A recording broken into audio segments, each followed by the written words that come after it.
नमस्कार साथियों, आप सबका स्वागत है मेरे YouTube के एक नए वीडियो में। आज हम इस वीडियो में बात करेंगे एक बहुत ही इम्पोर्टेंट टॉपिक का, जो हमारा हिंदी व्याकरण का टॉपिक है। और आप सबको पता है कि हिंदी व्याकरण का टॉपिक जो समास है, समास कितना इम्पोर्टेंट है। लगभग हर एक एग्जाम में ये समास से कुछ न कुछ प्रश्न पूछे जाता है। लगभग 2 या 3 प्रश्न इसे जरूर रहता है। तो चलिए हम आज समझते हैं समास के उन सभी भेदों को, उन सभी प्रकारों को हम कैसे पहचानेंगे और कैसे एग्जाम में हम उसका आंसर करेंगे। चलिए देखते हैं समास क्या होता है। देखिए, समास का डेफिनेशन जो कहता है, परिभाषा उसका, तो कि समास जो है 2 या 2 से अधिक पदों के मिलने से एक बना सार्थक शब्द जो होता है, उसको हम बोलते हैं समास। क्या होगा? जब 2 या 2 से अधिक पद आपस में मिलते हैं या शब्द मिलते हैं तो एक नए सार्थक शब्द का निर्माण होता है। वही सार्थक शब्द हमारा समास का होता है। समास में क्या होता है कि समास में पदों का योग होता है। इसमें 2 पद जोड़ते हैं, जबकि संधि में ऐसा बात नहीं होता। संधि में क्या होता है, 2 वर्ण मिलकर एक शब्द बनते हैं। और समास में क्या होगा, 2 पदों का मिलन होता है और 2 पद मिलकर एक नए सार्थक पद बनाते हैं या शब्द बनाते हैं, वो हमारा समास कहलाता है। तो कह सकते हैं कि समास में मतलब पदों का योग होता है, जबकि संधि में वर्णों का योग होता है। अच्छा, इसमें 2 पद मिलकर एक पद बन जाते हैं। इसमें क्या होगा, 2 पद मिलकर एक पद बन जाएगा, ठीक ना। अच्छा, इसमें 2 पदों के बीच जो विभक्ति का चिन्ह होता है वो गायब हो जाता है, लुप्त हो जाता है या लोप हो जाता है उसका। अब देखते हैं समास का कितने भेद होते हैं। ठीक है, समास के भेद की संख्या अब बात करेगा भेद की बात, तो समास कुल हिंदी में 6 बताया गया है। तो समास के 6 भेद होते हैं। पहला क्या है, अव्ययी भाव समास। पहला है आपका अव्ययी भाव समास। दूसरा है तत्पुरुष समास, तत्पुरुष समास। तीसरा है आपका कर्मधारय समास। कौन सा है? तीसरा कर्मधारय। चौथा है द्विगु समास। 5वां है द्वंद्व समास। और जो छठा आपका लास्ट बहुव्रीहि समास है। ये छठा आपका बहुव्रीहि समास। इन 6 समास के बारे में हम लोग पढ़ेंगे। चलिए हम पहला बात करते हैं अव्ययी भाव समास को। देखिए, इसमें जो ऊपर लिखा गया है अव्ययी भाव समास, तो हमारा अव्ययी भाव समास क्या होगा, इसका डेफिनेशन देख लीजिए। जिस पद का पहला पद प्रधान हो, जिस समास का पहला पद प्रधान हो तथा पहला ही पद अव्यय। अव्यय का मतलब होता है कि ऐसा शब्दखंड या शब्द जिस पर लिंग वचन काल का कोई असर नहीं पड़ता, उसको बोलते हैं अव्यय। तो हमारा अव्यय पहला पद अव्यय होना चाहिए। क्या कहलाएगा वो? अव्ययी भाव समास कहलाएगा। इसमें कह सकते हैं कि पहला पद छोटा होगा तथा उपसर्ग, उपसर्ग लगभग हमारा अव्यय ही उपसर्ग हो जाते हैं, तो उपसर्ग होगा या अव्यय कह सकते हैं। अगर उदाहरण के तौर पर समझा जाए तो उदाहरण देखिएगा, आजन। देखिए, आजन, आ है और जन्म यानी कि जन्म पर्यंत, जन्म के बाद। तो आजन में कौन सा है, तो आ अव्यय या प्रत्यय है, आ अव्यय है जन्म शब्द में, ठीक है। तो ये हो जाएगा आपका आजन अव्ययी भाव समास हो जाएगा। ऐसे प्रतिदिन, प्रतिदिन क्या हो जाएगा, यानी कि प्रति प्लस दिन, यानी कि दिन दिन हर दिन, तो हो जाएगा। इसमें प्रति क्या है, एक उपसर्ग है, तो आपका हो जाएगा आपका अव्ययी भाव समास हो जाएगा। ऐसे ही यथाशक्ति, यथा में यथा प्लस शक्ति यानी शक्ति के अनुसार। मतलब ये विग्रह किया है तब आया ऐसे। अब विग्रह मतलब कि किसी समास के पदों को जब तोड़ते हैं तो जब शब्द बनते हैं उसको बोलते हैं विग्रह करना। तो यथाशक्ति, यथा प्लस शक्ति, यथा क्या अव्यय या उपसर्ग है। ऐसा ही आप कह सकते हैं प्रत्येक हो सकता है, प्रत्येक। तो प्रत्येक क्या हो जाएगा, प्रत्येक मतलब प्रति है प्लस एक, तो इसको बोल सकते हैं जब तोड़ेंगे तो प्रति प्लस एक हो सकते हैं, प्रत्येक, ठीक है। तो ये क्या हो जाएगा आपका अव्ययी भाव समास हो जाएगा। अच्छा, एक और बात है, नोट में ध्यान दीजिएगा। एक शब्द कई बार आने पर, एक शब्द कई बार आने पर भी अव्ययी भाव समास होता है। अगर कोई शब्द 2 बार 3 बार आता है, बार बार रिपीट करता है, तो हमारा अव्ययी भाव समास के अंतर्गत आता है। जैसे मान लो आ गया बीचों बीच, यानी बिल्कुल बीच में, तो बीचों बीच आएगा तो क्या हो जाएगा अपना अव्ययी भाव समास हो जाएगा। दूसरा एग्जाम्पल देखा जाए, रातों रात, रात भर में या रात में खत्म, तो रातों रात हो जाएगा। रातों रात भी आपका अव्ययी भाव समास हो जाएगा। ऐसे दिनों दिन, रातों रात, ये सब क्या होंगे, अव्ययी भाव समास के उदाहरण है। तो चलिए अब हम बात करते हैं दूसरे समास पे। हमारा दूसरा समास है तत्पुरुष समास। तत्पुरुष समास किसे कहते हैं? देखिए, जिस समास का दूसरा पद, इसका मतलब उत्तर पद बोलते हैं दूसरा पद प्रधान होता है तथा दोनों पदों के बीच का जो विभक्ति चिन्ह होता है यानी कारक चिन्ह होता है उसका लोप हो जाता है, वह तत्पुरुष समास का होता है। मतलब कि जिस समास का दूसरा पद यानी उत्तर पद प्रधान होता है तथा दोनों पदों के बीच का जो कारक चिन्ह होते हैं, विभक्ति होते हैं, वो लोप हो जाते हैं या विलुप्त हो जाते हैं, उसको बोलते हैं हम तत्पुरुष समास। उदाहरण के तौर पर देखा जाए, जैसे लिखा है राजकुमार, क्या होगा? राजकुमार मतलब हुआ, अगर विग्रह करते हैं तो राजा का कुमार। यहाँ पे काज का विभक्ति है, जब का लोप हो गया है तो राजकुमार का विभक्ति करेंगे तो राजा का कुमार, का लोप हो गया। ऐसे ही यश को प्राप्त, यहाँ को विभक्ति का लोप हो गया है। जैसे करुणापूर्ण, तो करुणापूर्ण जो है क्या यहाँ पे यानी कि करुणा से पूर्ण हो जाएगा, यहाँ से विभक्ति का लोप हुआ है। जैसे यज्ञशाला हमारा तत्पुरुष समास होगा, यानी यज्ञ के लिए शाला, तो यहाँ पे के विभक्ति का लोप हो गया। ऐसे ही पाप मुक्त, यानी कि पाप से मुक्त हो जाएगा, पाप से मुक्त, तो यहाँ से विभक्ति का लोप हो गया। ऐसे ही अगला है पुरुषोत्तम में क्या होगा? पुरुषों में उत्तम जो होगा उसको बोलते हैं पुरुषोत्तम, यानी कि यहाँ में विभक्ति का लोप हुआ है। तो तत्पुरुष समास में क्या होता है कि दो शब्दों के बीच में जो विभक्ति का चिन्ह आता है वो विभक्ति चिन्ह गायब हो जाता है और दोनों मिलकर ऐसे शब्द एक स्वतंत्र शब्द बना लेते हैं। जैसे राजकुमार हो गया तो राजा का कुमार, का विभक्ति का लोप हुआ है, इसलिए तत्पुरुष समास। और तत्पुरुष समास के भी 6 प्रकार है, 6 भेद है। तत्पुरुष समास के कितने भेद है? 6 भेद है, ठीक है। तो ये देख लीजिए तत्पुरुष समास के 6 भेद कौन कौन है। तो आपका जो पहला है कर्म तत्पुरुष समास कह सकते हैं इसको, कर्म तत्पुरुष। तब कर्म क्या होगा? तो जिस तत्पुरुष समास में को विभक्ति का लोप होगा उसको बोलते हैं कर्म तत्पुरुष समास। जैसे यश प्राप्त, यानी कि यश को प्राप्त, तो यहाँ जो को है वो गायब हो गया इसमें, तो यश प्राप्त क्या होगा? कर्म तत्पुरुष हो जाएगा, यानी यश प्राप्त में कौन तत्पुरुष है? तो कर्म तत्पुरुष है। ऐसे ही दूसरा जो प्रकार है इसका कौन सा? करण तत्पुरुष। तो करण तत्पुरुष में क्या होता है कि से या के द्वारा विभक्ति का लोप होता है, यानी से कहिए या के द्वारा इसका लोप हो जाएगा, तो हम उसको बोलते हैं करण तत्पुरुष। जैसे रेखांकित, यानी कि रेखा से या रेखा के द्वारा अंकित जो होगा उसको बोलते हैं रेखांकित। यहाँ पे के द्वारा यानी से का लोप हुआ है तो रेखांकित हमारा करण तत्पुरुष हो जाएगा। इसका तीसरा प्रकार है संप्रदान तत्पुरुष। इसमें क्या होता है? के लिए का लोप होता है, इसमें जो विभक्ति का चिन्ह या कारक चिन्ह जो लोप होगा कौन सा होगा? के लिए।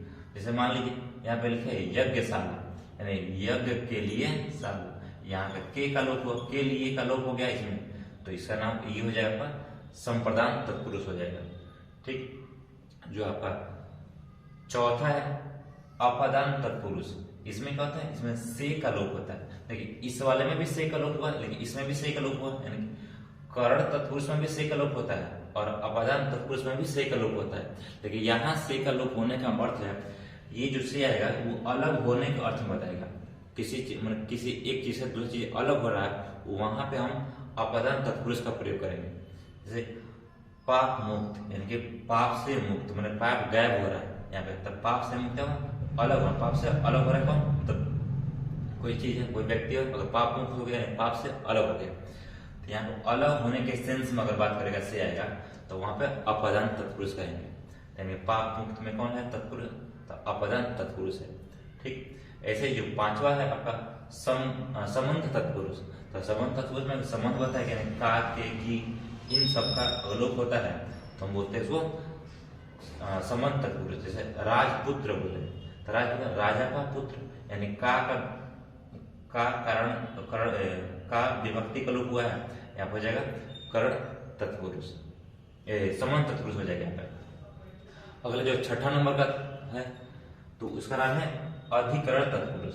जो छठा प्रकार है अधिकरण तत्पुरुष, और इस तत्पुरुष समास में क्या होता है? में या पर कारक चिन्ह का लोप होता है, तो उसको बोलेंगे हम करण तत्पुरुष।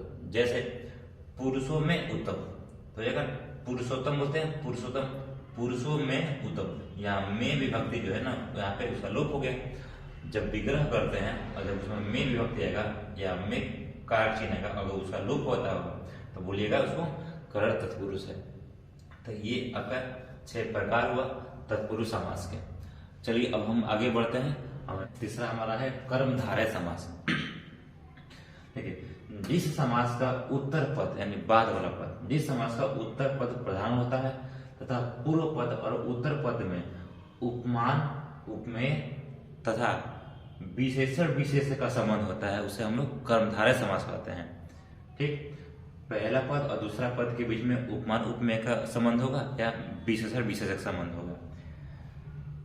इसको पहचानने का तरीका है कि पहला पद क्या होगा, विशेषण होगा।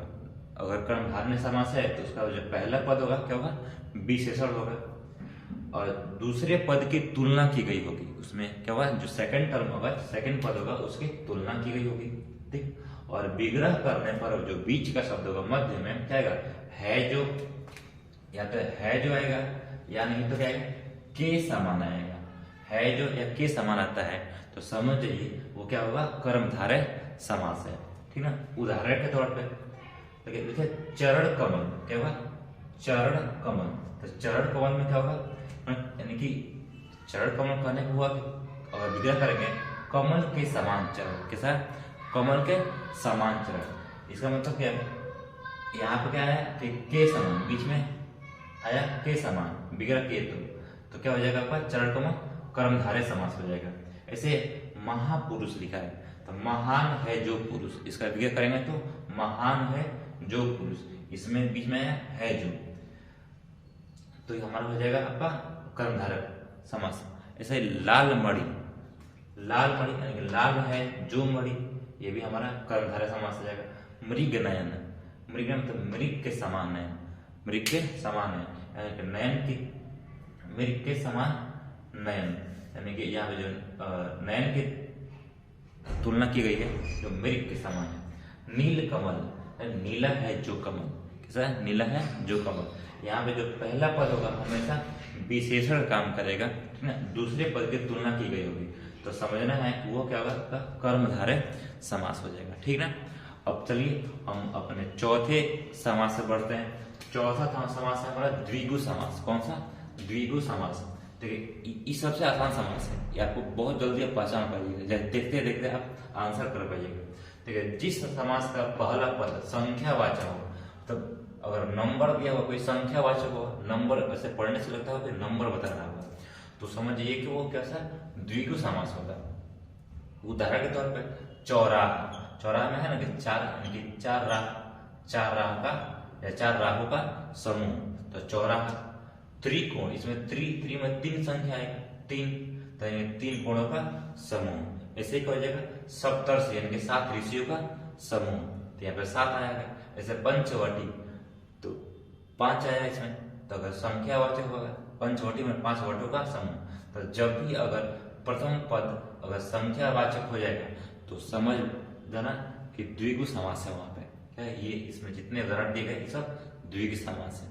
ठीक, तो दोस्तों अब हम अपने अगले समास पर पहुंचते हैं। हमारा 5वां समास है द्वंद्व समास। इसमें क्या लिखा है, द्वंद्व समास। देखिए किसे कहते हैं कि जिस समास का दोनों पद प्रधान होते हैं, क्या दोनों पद प्रधान होते हैं, जिस समास का दोनों पद प्रधान होते हैं तथा विग्रह करने पर और अथवा या एवं ये सब लगता है, उसे हम लोग बोलते हैं द्वंद्व समास। देखिए द्वंद्व, दोनों मान लीजिए, इसमें ना नाम में से लग रहा है दोनों पद क्या होगा, प्रधान होगा।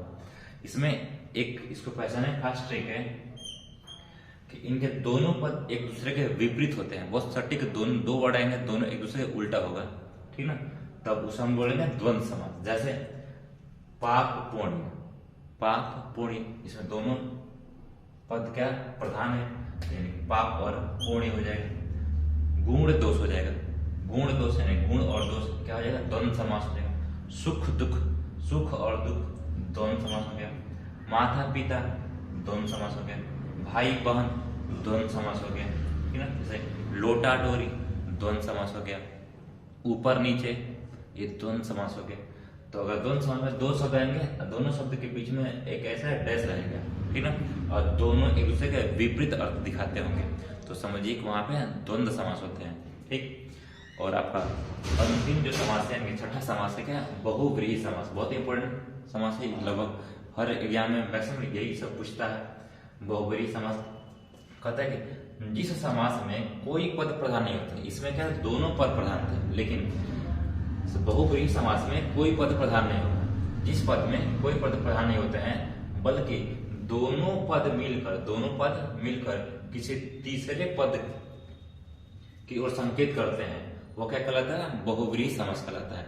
इनमें से दोनों पद, कोई पद प्रधान नहीं होगा, लेकिन दोनों पद के बदले में एक तीसरा अर्थ वाले पद आ जाएंगे, उसको बोलते हैं हम लोग द्वंद्व बहुव्रीहि समास, ठीक। जैसे ट्रिक है इसका कि विग्रह करने पर तीसरा अर्थ निकलता होगा, तो समझिए वहां पे बहुव्रीहि समास है। उदाहरण तो देखा जाए, चतुर्भुज क्या हो जाएगा, चतुर्भुज, चार है भुजाएं जिनकी, तो चार भुजा किन की होती है, तो भगवान विष्णु का चार भुजाएं हैं, तो उनको बोलते हैं चतुर्भुज, ठीक। ऐसे एक लंबोदर, यानी कि लंबा है उदर जिनके, लंबोदर उदर मन पेट पर, जिनका पेट लंबा है, यानी कि किनका पेट लंबा, गणेश जी का, तो इसका संकेत क्या होता है, गणेश जी को होता है। लंबोदर बोलते हैं गणेश भगवान को, तो लंबा है उदर जिनका अर्थात गणेश जी, जब गणेश जी हो जाएगा तो लंबोदर आपका बहुव्रीहि समास हो जाएगा। दशानन, दस है आनंद जिनके, आनंद का मतलब सिर होता है, 10 सिर किनके, रावण के, तो दशानन का मतलब हो जाएगा राम। तो इसका मतलब नहीं, इसमें से कोई वर्ड प्रधान नहीं है, लेकिन इसका संकेत किसी तीसरे अर्थ के लिए हो रहा है, तो दशानन का हो जाएगा बहुव्रीहि समास हो जाएगा। ऐसे नीलकंठ, क्योंकि नीला है कंठ जिनका, नीलकंठ हो जाएगा, तो नीला है कंठ है, किनका नीलकंठ है, तो भगवान शंकर जी का है, ठीक। तो भगवान शंकर को हम नीलकंठ के नाम से भी जानते हैं, तो हमारा बहुव्रीहि समास हो जाएगा। अच्छा, इसमें आप देख रहे हैं चतुर्भुज, ये चतुर्भुज आपका द्विगु समास हो सकता है, क्योंकि आगे क्या चार संख्या दिखा रहा है, तो द्विगु समास हो सकता है, ठीक। और नीलकंठ है, आपको यहाँ पे कंठ का विशेषता नीला से बताया गया है, तो ये आपका कर्मधारय समास हो सकता है। लेकिन अगर आपके ऑप्शन में बहुव्रीहि समास है, तो आप हमेशा बहुव्रीहि समास मानिएगा, ठीक है। भले कर्मधारय भी है, द्विगु है, और आपका बहुव्रीहि है, तो आप बहुव्रीहि की ओर जाइएगा, ठीक। चलिए, ये हमारा समास रहा। थोड़ा सा एक और समास आता है, उसको देख लेते हैं। एक होता है नए समास, वो तत्पुरुष समास से निकला हुआ समास है। एक नए समास, जैसे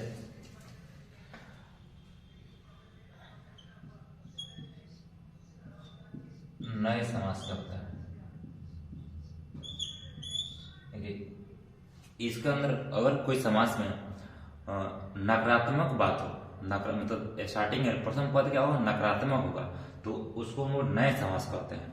जैसे असत्य हो गया, असत्य, जो सत्य नहीं है उसको बोलेंगे असत्य, तो प्रथम पद क्या होगा, नकारात्मक हो गया, उसको बोलते हैं नए समास। असत्य होगा, अनर्थ, अनर्थ, अनर्थ का जगह नए समास हो जाएगा। गैर हाजिरी, गैर हाजिरी, गैर हाजिरी नहीं, तो गैर हाजिरी में नए समास हो जाएगा, ठीक है।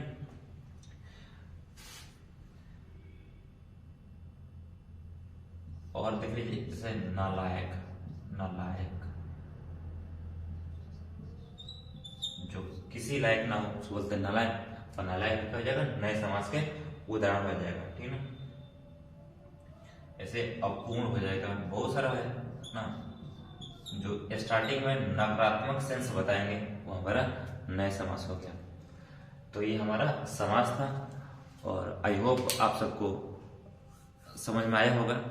अगर वीडियो आपको अच्छा लगे, कुछ आप पढ़े इसे, तो वीडियो को जरूर लाइक करें और मेरे चैनल को सब्सक्राइब करना ना भूलें। Thank you.